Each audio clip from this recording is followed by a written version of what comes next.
lahat na ginawa mo. Nag-alarm ka ng madaling araw. Dumaan ka para sa pinakasariwang pain. Pinuntahan mo yung paborito mong pwesto. Inihagis mo ang linya mo at naghintay pa. Pero bakit parang walang buhay sa ilalim ng tubig? Bakit walang kumakagat? Ang sagot, kaibigan, ay maaaring nasa harapan mo lang sa pinakadulo ng iyong tali. Oo, pag-uusapan natin ang leader line mo. Sa video na ito, ipapakita ko sa iyo kung bakit yung pinagkakatiwalaan mong makapal na leader ay ang mismong dahilan kung bakit umuuwi kang walang huli ngayong Enero. Hindi ito tungkol sa lakas, kundi sa pagiging invisible. Naniniwala ka ba na ang 1 milimetro ay pwedeng sumira ng buong araw mo? Halika, pag-usapan natin. Bakit ba napaka-importante ng usapang ito, lalo na sa buwan ng Enero? Dahil ang isda sa Enero ay iba. Mas malamig ang tubig, kaya bumabagal ang kanilang metabolismo. Hindi sila kasing agresibo, mas mapili sila, mas nagmamasid. At dito, pumapasok ang isang nakasanayan na nating mga mangingisda, ang paniniwalang mas makapal, mas matibay. Ginagawa natin ito dahil takot tayong maputulan. Naaalala natin yung isang beses na may kumagat na malaki at naputol ang linya natin. Dahil sa takot na yon, nag-overcompensate tayo. Gumagamit tayo ng leader na pang-track para sa isdang kotse.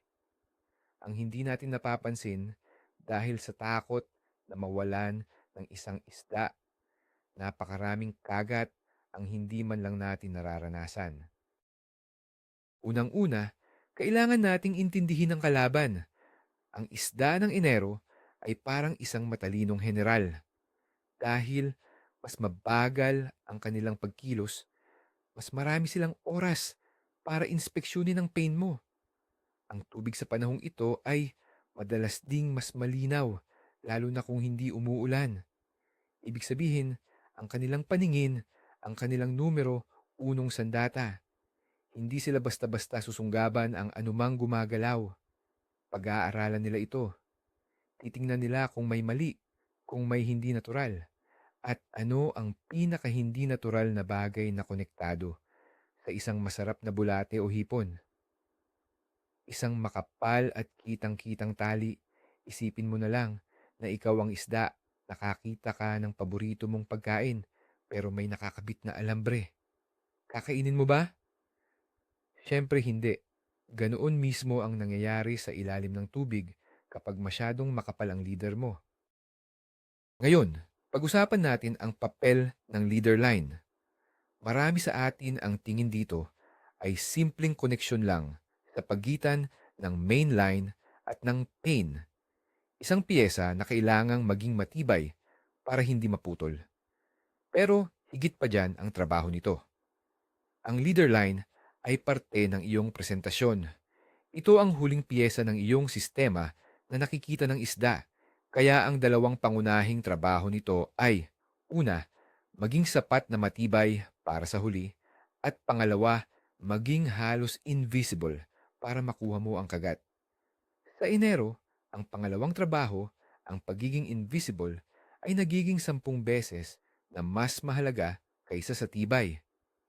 Walang silbi ang 30 librang tibay ng leader mo kung kahit isang isda ay ayaw namang kumagat dahil kitang-kita nila ito. Ang tunay na sining dito ay ang paghahanap ng balanse. Sapat na manipis para hindi makita, pero sapat na matibay para sa laban. Ano ba talaga ang problema sa makapal na leader? Simple lang, kitang-kita ito ng isda. Ang ilaw ay naglalakbay ng iba sa tubig kumpara sa hangin. Ang isang makapal na monofilament o kahit fluorocarbon leader ay lumilikha ng distortion sa tubig. Nagkakaroon ito ng sarili nitong anino. Nakikita ito ng isda bilang isang solidong linya na hindi dapat nandoon, lalo na ang mga isdang matagal nang nabubuhay sa isang lugar. tulad ng mga malalaking tilapia, bass, o apahap. Sanay na sila. Alam na nila ang itsura ng panganib. Para sa kanila, ang isang makakapal na linya ay isang malaking pulang bandila na sumisigaw ng, "Bitag ito! Huwag kang lalapit." Kahit gaano pa kaganda at kasariwa ang pin mo. Kung ang presentasyon ay bagsak dahil sa leader mo, para ka lang nag-aalok ng pagkain na may kasamang lason. Tatalikuran lang ito ng isda at hahanap ng mas ligtas na makakain. Pangalawang problema ay ang epekto nito sa galaw ng pain. Isipin mo ang isang maliit na hipon o isda-isdaan. Sa tubig, ang galaw nito ay dapat natural, malambot, at walang pag-aalinlangan. Ngayon, ikabit mo ang hipon na iyon sa isang napakatigas at makapal na leader. Anong mangyayari? Ang bawat galaw ng tubig ay hindi makakapagpagalaw sa pain ng natural. Magsisisilbi itong parang anchor. Ang pain mo ay magmumukhang isang manika na hinihila ng isang makapal na lubid sa halip na isang buhay na nilalang. Nakikita ito ng mga isda. Nararamdaman nila na may mali.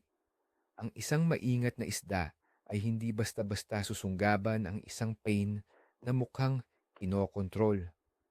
Gusto nila ng natural na pagkain.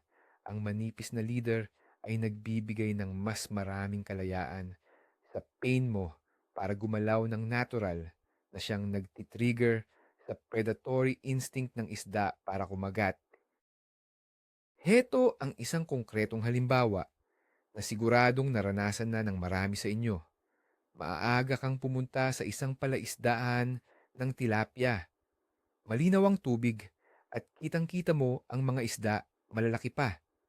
Inihagis mo ang rig mo na may 20 librang leader line kasi sabi mo sa sarili mo, baka may malaking bumuhat. Ano ang nakita mo? Ang mga tilapia. Lumalapit sila sa pain mo. Tinititigan nila. Minsan, sinusundot pa ng bahagya gamit ang kanilang bibig. Pero hindi nila kinakain. Alis sila. Bakit? Dahil nakita nila ang bitag. Nakita nila ang makapal na linya na konektado sa pagkain. Ngayon, isipin mo kung ang kasama mo ay gumagamit ng 6 o 8 librang leader. Siya, halos hindi pa lumulubog ang pain niya, may kagat na agad. Hindi ito tsamba. Ito ay dahil ang kanyang presentasyon ay mas malinis, mas kapani-paniwala, at hindi nakakatakot para sa maingat na isda. Kailangan nating sirain ang mito ng tibay. Lumaki tayo sa kaisipan na para makahuli ng malaki, kailangan mo ng gamit na pangmalakasan. Oh, totoo iyon sa ilang sitwasyon, tulad ng deep sea fishing. Pero sa karamihan ng inland at coastal fishing, lalo na sa mga high pressure na lugar, ang finesse or pagiging pino ang nananalo. Ang teknolohiya ng mga fishing line ngayon ay sobrang advanced na. Ang isang modernong 8 librang fluorocarbon line ay may pambihirang lakas kumpara sa mga linya noon. Mayroon itong mataas na abrasion resistance at sapat na lakas para labanan ang disenteng isda, basta't tama ang setting ng iyong drag at marunong kang maglaro sa isda. Ang pagpili sa makapal na leader dahil sa takot ay isang mentalidad na kailangan nating iwanan. Kailangan nating magtiwala sa kalidad ng ating gamit at sa ating sariling abilidad. Dito na pumapasok ang malaking debate. Fluorocarbon laban sa monofilament. Pareho silang may lugar sa tackle box natin. Pero pagdating sa pagiging invisible, walang duda, panalo ang fluorocarbon. Ang sikreto ay nasa refractive index. Ang refractive index ng fluorocarbon ay halos kapareho ng sa tubig. Ibig sabihin, kapag nasa ilalim na ito ng tubig, halos hindi ito nagbibend ng ilaw, kaya nagiging halos invisible ito sa paningin ng isda. Ang monofilament, sa kabilang banda, ay may ibang refractive index, kaya mas kitang-kita ito. Sa isang maulap na araw or sa malabong tubig, baka makalusot pa ang mono. Pero sa isang maaraw na umaga ng Enero na may malinaw na tubig, ang paggamit ng fluorocarbon leader ay isang malaking advantage.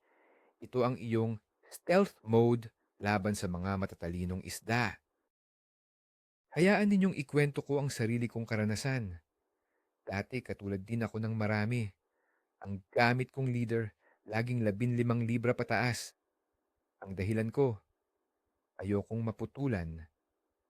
May isang Enero, halos 2 weekend akong walang matinong huli sa isang dam na kilala sa pagiging mabato.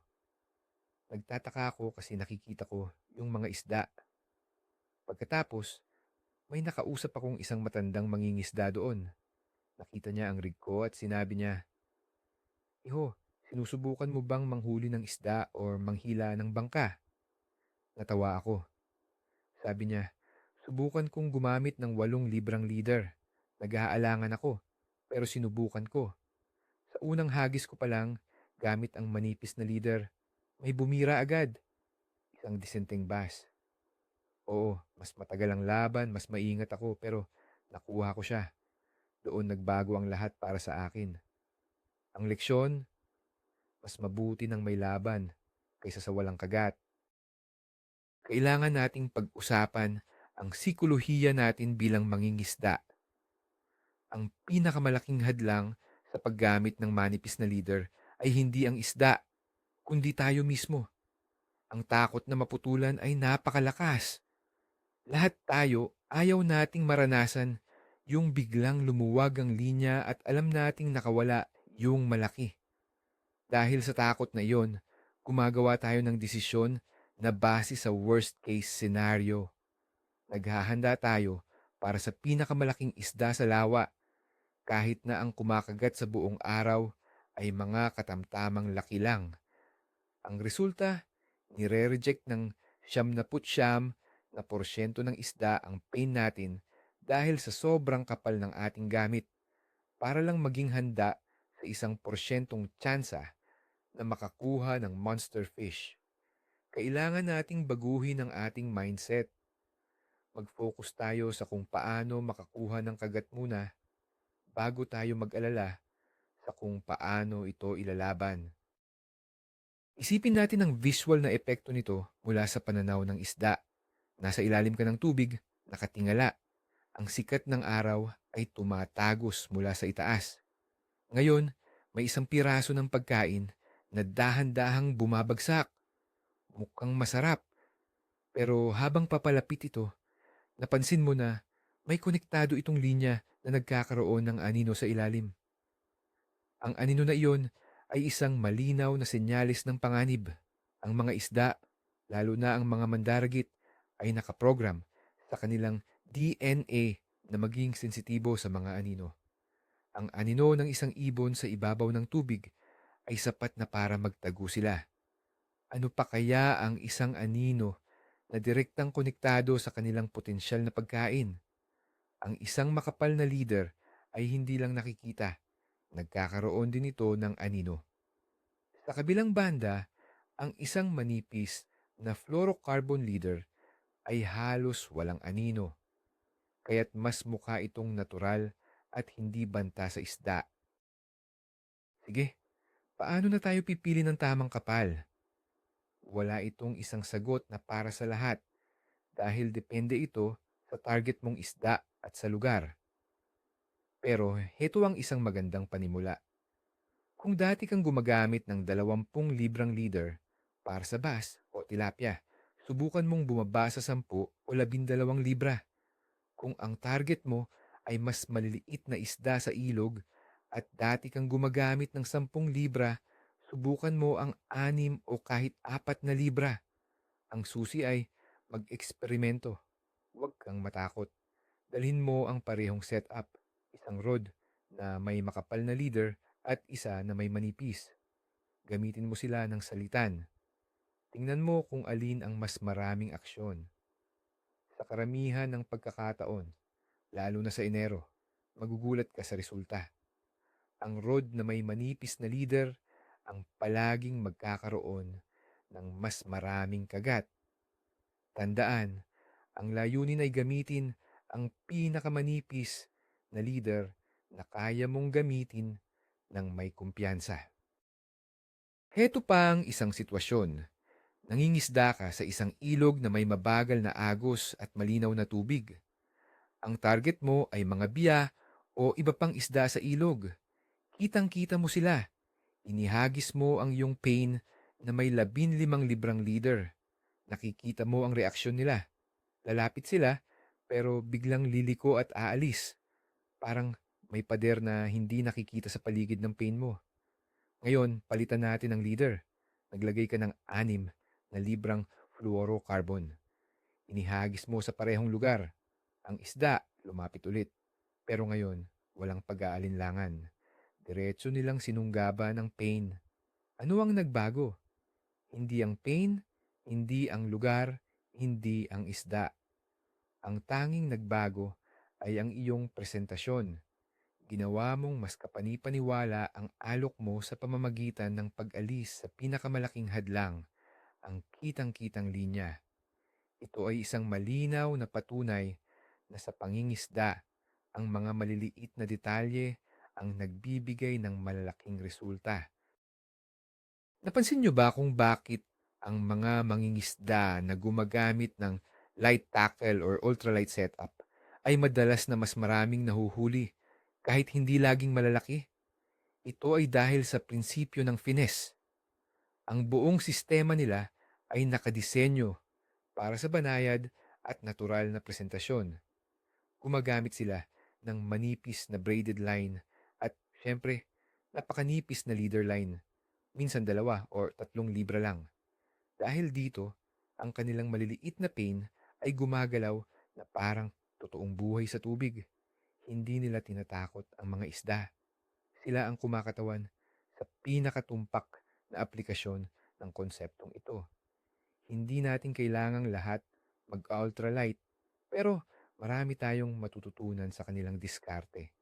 Ang paggamit ng mas manipis na leader sa ating regular na medium or heavy setup ay isang hakbang patungo sa pagiging isang mas epektibong mangingisda. At para malinaw, ang prinsipyong ito ay hindi lang para sa Enero. Epektibo ito sa buong taon, pero ito ay nagiging sobrang kritikal sa mga buwan tulad ng Enero at Pebrero, kung kailan mas malamig ang tubig at mas maingat ang mga isda. Sa mga buwan na ito, ang pagkakaiba sa pagitan ng 8 librang leader at 15 librang leader ay maaaring ang pagkakaiba sa pagitan ng pag-uwi na may huli at pag-uwi na may kwento lang. Sa tag-araw, kapag mas agresibo ang mga isda, baka makalusot pa ang makapal na leader. Minsan, sa sobrang gutom ng isda, hindi na nila papansinin ang linya. Pero huwag kang umasa dyan. Ang isang mabuting mangingisda ay nag-a-adjust sa kondisyon. At sa malamig na panahon, ang kondisyon ay nangangailangan ng stealth. Gawin mong habit ang paggamit ng mas manipis na leader at makikita mo ang pagbuti sa huli mo sa buong taon. Sige, kumbinsido ka na. Gusto mo nang magpalit sa mas manipis na leader. Ano ang kailangan mong i-adjust? Hindi lang basta pagpapalit ng linya. Kailangan mo ring i-adjust ang iyong kagamitan at technique. Una, ang iyong drag. Kailangan itong iset ng mas maluwag kaysa sa dati. Hayaan mong ang drag ang mapagod sa isda, hindi ang linya. Pangalawa, gamitin mo ang iyong fishing rod. Ang rod ay nagsisilbing shock absorber. Hayaan mong ang pagka-flexible ng rod mo ang sumalo sa biglaang takbo ng isda. Pangatlo, ang iyong pasensya. Ang laban sa manipis na linya ay mas matagal. Huwag mong madaliin. Maglaro ka sa isda. Pag-urin mo siya. Ang paglipat sa mas manipis na leader ay hindi lang pagbabago ng gamit. Ito ay pagbabago sa paraan ng iyong pangingisda. Ito ay paglipat mula sa brute force patungo sa finesse at technique. Kung hindi ka pa rin kumbinsido, may isang bagay na maaari mong gawin. Mag-eksperimento ka mismo. Sa susunod mong pagpunta sa pamingwitan, magdala ka ng 2 rod. Sa isang rod, ilagay mo ang iyong karaniwang makapal na leader. Sabihin nating 15 o 20 libra. Sa pangalawang rod, mag-set up ka ng mas manipis, mga 8 o 10 libra. Gamitin mo ang parehong pain, parehong rig, at ihagis mo sa halos parehong lugar. Gawin mo itong isang side-by-side na pagsubok. Pagkatapos ng ilang oras, tingnan mo ang resulta. Aling rod ang mas maraming nakagat? Aling rod ang nakahuli? Ang mga numero ay hindi nagsisinungaling. Ang sarili mong karanasan ang pinakamahusay na guro. Sigurado ako, pagkatapos ng araw na yon, magkakaroon ka ng bagong paboritong setup. Heto ang isang tanong na laging lumalabas. Paano kung may malaking isda ang kumagat sa manipis kong leader? Hindi ba't mapuputol lang ito at sayang? Ito ay isang balidong alalahanin. Oo, may tsansang maputol. Pero isipin mo ito, alin ang mas gusto mo? Ang magkaroon ng 10 kagat mula sa katamtamang isda at isang tsansang maputulan ng malaki, o ang wala man lang kagat sa buong araw dahil sa takot na maputulan? Mas marami kang matututunan sa pakikipaglaban at pagkawala ng isang malaking isda kaysa sa pag-upo at paghihintay sa wala. At tandaan, sa tamang teknik, tamang drug setting at pasensya, magugulat ka sa kung gaano kalaking isda ang kaya mong makuha sa manipis na linya. Ang pangingisda ay isang laro ng probabilidad. Ang manipis na leader ay nagpapataas ng iyong probabilidad na magkaroon ng aksyon. Ang huling hakbang ay ang pagtitiwala. Magtiwala ka sa iyong kagamitan. Ang mga modernong fishing line ay produkto ng mataas na teknolohiya. Disenyo ang mga ito para maging malakas at maaasahan. Magtiwala ka sa iyong mga buhol. Magpraktis kang gumawa ng matibay na koneksyon sa pagitan ng iyong mainline at leader. At higit sa lahat, magtiwala ka sa iyong sariling kakayahan. Ang pangingisda ay hindi lang tungkol sa lakas ng gamit. Ito ay tungkol sa abilidad ng mangingisda. Kapag may kumagat na malaki sa iyong manipis na leader, huwag kang magpanik. Huminga ka ng malalim, kontrolin mo ang laban, at gamitin mo ang lahat ng iyong natutunan. Ang pakiramdam ng pag-ahon sa isang malaking isda gamit ang light tackle ay walang katumbas. Ito ang nagpapatunay na ikaw ay isang tunay na bihasang mangingisda, hindi lang isang taong may malakas na tali. Isipin mo ang sitwasyong ito sa isang lawa na laging pinangingisdaan tulad ng kaliraya o lumot. Ang mga bass doon ay edukado na. Nakita na nila ang lahat ng klase ng pain at lure. Matalino na sila. Paano mo sila maluloko? Kailangan mo ng advantage. Ang advantage mo ay ang stealth. Habang ang karamihan ay gumagamit ng 15 o 20 librang leader para sa kanilang mga soft plastics o crankbaits, subukan mong gumamit ng 10 o kahit 8 librang fluorocarbon. Ang iyong pain ay magkakaroon ng mas natural na aksyon at mas magiging kapani-paniwala ito. Sa mga isdang nakakakita ng daan-daang pain araw-araw, ang pinakanatural na presentasyon ang siyang mananalo. Ang manipis mong leader ang iyong alas laban sa mga veteranong isda. At hito ang huling argumento. Ang pinakasimple sa lahat, hindi mo mahuhuli ang isdang hindi kumakagat. Ulitin natin, hindi mo mahuhuli ang isda na hindi kumakagat. Pwede kang magkaroon ng leader na kayang humila ng kotse, pero kung wala namang isdang gustong kumagat dahil sa takot sa leader mo, wala itong silbi. Ang numero unong layunin natin sa tuwing naghahagis tayo ng linya ay ang makakuha ng kagat. Ang lahat ay nagsisimula dyan. Ang paggamit ng mas manipis at halos invisible na leader line ay direktang nagpapataas ng iyong tsansang makuha ang pinakamahalagang bagay sa pangingisda, ang kagat. Kaya sa susunod na mag-iisip ka kung anong leader ang gagamitin mo, unahin mong itanong sa sarili mo, paano ko makukuha ang kagat at hindi paano ko hindi mapuputulan? Kaya, ano ang natutunan natin ngayon? Ang malaking aral ay simple lang. Ngayong Enero, malamang masyadong makapal ang leader line mo at iyan ang posibleng dahilan kung bakit mahina ang iyong huli. Nakita natin na ang mga isda sa malamig na tubig ay mas maingat at ang makapal na leader ay kitang-kita nila. Nakakaapekto sa galaw ng pain at sumisira sa iyong presentasyon. Ang pinakamalaking pagbabago sa isip na kailangan nating gawin ay ito. Ang tunay na kalaban ay hindi yung isdang nakawala dahil naputol ang linya. Ang tunay na kalaban ay yung daan-daang isda na hindi man lang natin nalamang nandoon dahil sa simula pa lang natakot na sila sa ating setup. Ang paglipat sa mas manipis na leader ay hindi lang pagpapalit ng gamit. Ito ay pagbabago ng buong filosofiya sa pangingisda mula sa pag-asa sa lakas patungo sa pagmaster ng sining ng pagiging Pino. Maraming salamat sa panonood, mga kahobi. Kung nagustuhan ninyo at may natutunan kayo, huwag kalimutang pindutin ang like button, mag-subscribe at i-share ito sa mga kasama ninyo. At ngayon, para sa inyo, ano ang pinakamanipis na leader na naglakas loob kang gamitin at ano ang naging resulta? Ibahagi mo ang iyong kwento sa comment section sa ibaba.